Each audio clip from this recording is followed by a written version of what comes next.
All right, if you're looking to grow the adoption of your aesthetic device to plastic surgeons, well, you're watching the right video. I'm going to break down several different tactics when it comes to digital, but then also video, right, to help accelerate the adoption of your solution for, right, hopefully years to come. And as an aesthetic marketer, right, it's challenging more now than ever to reach your plastic surgeons, right, those niche plastic surgeons. And, right, it's sellers continue to have those challenges.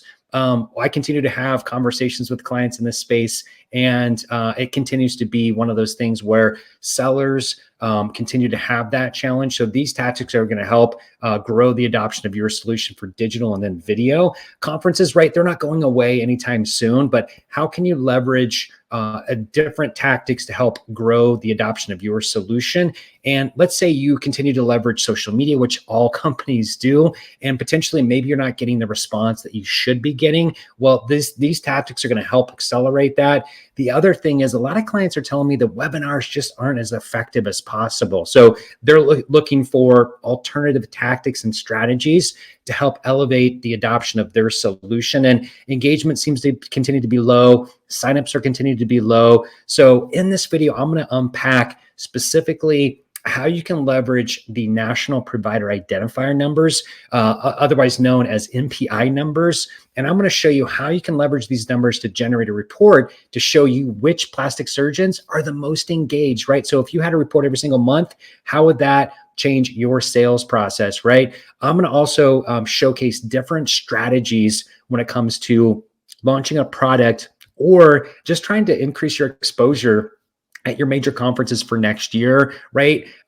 We know conferences are a big push for a lot of our clients. And a lot of times they're not for sure how they can scale, how they can squeeze out some more ROI. So I'm going to break down some of that. The other thing when it comes to conferences, we look at it as three different buckets, right? Pre, during, and post-conference. The tactic that I'm going to leverage, it's called geofencing. I'm going to showcase that here in a moment. And then finally, how you can leverage the power of video strategically at your major conferences for next year. Let's get into it here. These are the overall three different tactics that you'll need to, again, increase your awareness, your education for your solution for years to come. And the first tactic is specifically leveraging the power of data, right? We're a data-centric agency. We work with a variety of different data partners. We're helping mine that information specifically when it comes to plastic surgeons. They all have an NPI number, right? It's required by HIPAA. I'm going to get to that in a moment. But first off, I want to break down specifically how this targeting works when it comes to using that first-party data for NPI numbers. So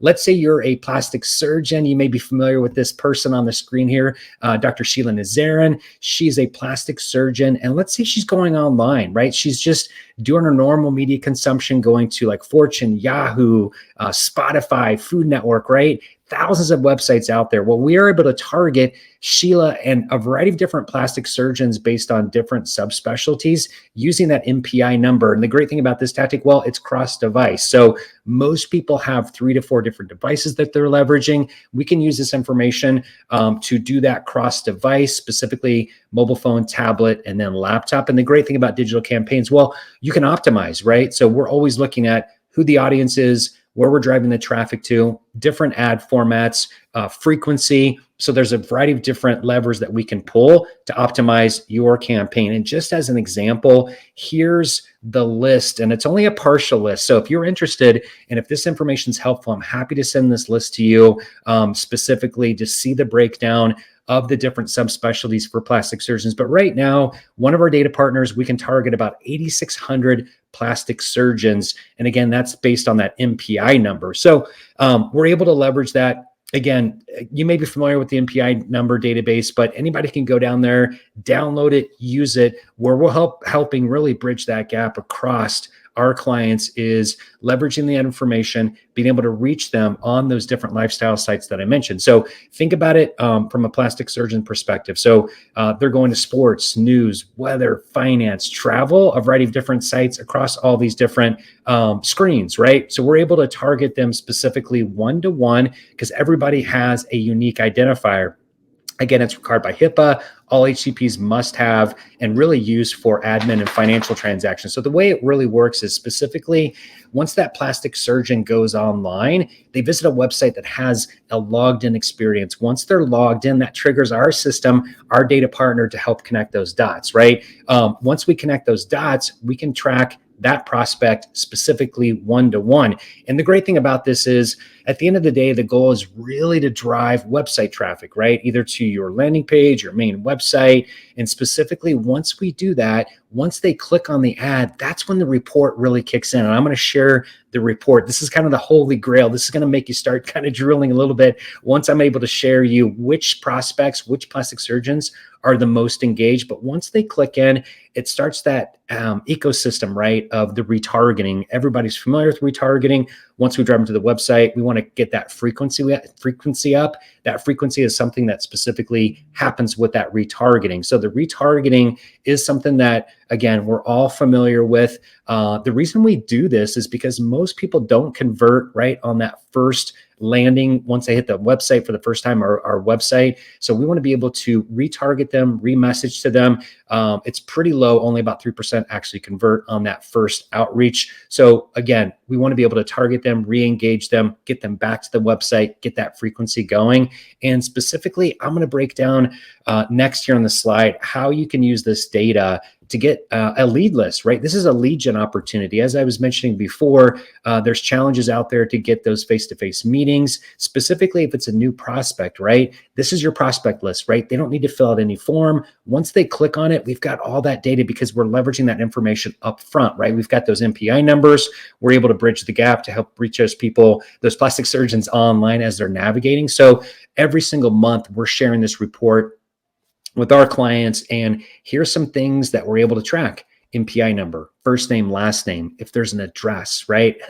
Specifically, if there's a subspecialty, just if they happen to have a hospital affiliation. But the great thing about this report is, and here's a screenshot of it right here, it's very specific based on the information that I just mentioned. So again, we're providing this information. They don't have to fill out a form or anything like that. It's really, they saw your ad, they clicked on it, they went back to your website. So from a marketing perspective, as a marketer, right, you're going to turn this report over to the sales team. The sales team is either going to upload it to Salesforce, HubSpot, assign those based on territory because we've got the address, right? So if you're getting 100 physicians, plastic surgeons that are being driven back to your website, you can slice and dice that data, again, based on territory, based on location, and assign those specifically. So again, it's a great lead gen tactic. When it comes to the actual ads, this is the type of reporting, right? As a digital marketer, we love these types of reports because you can break down specifically how many ad impressions, how many clicks. You can break down which specific ad size is driving the best.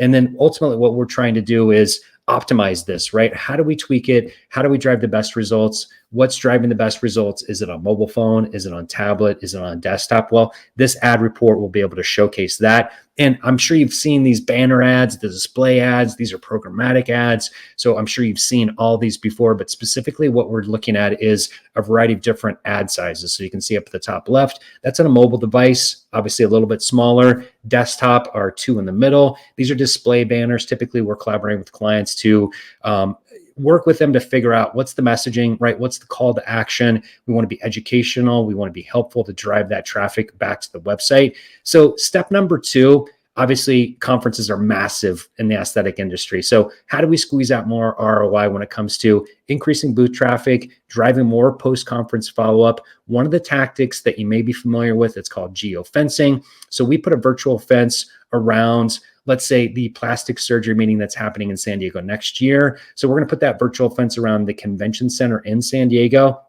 Any of the attendees that actually walk through that virtual fence based on that mobile ID, this is anonymous data. So we just know that mobile phone is within 10 feet. We can serve that ad to them very similar to the MPI targeting. The difference is we don't have the data up front. So we're not specifically sure like who we're actually targeting other than, hey, we know that they're in that location, right? More than likely they're going to be attendee. What I love about this tactic is, again, it helps reinforce the things that you're doing at the conference, but then those people that click to get in that retargeting funnel, 30 days afterwards, we're going to be able to retarget them. So most people that attend these conferences, there's just so many dinners, so many meetings, right? So many presentations, you can only retain so much. So the great thing about this is, again, this is a 30-day post-conference tactic. So you can leverage the creative to reinforce the things that you presented at the conference, or if you had a presentation, or if you had information that your solution is updating, well, this is a great way to re-engage them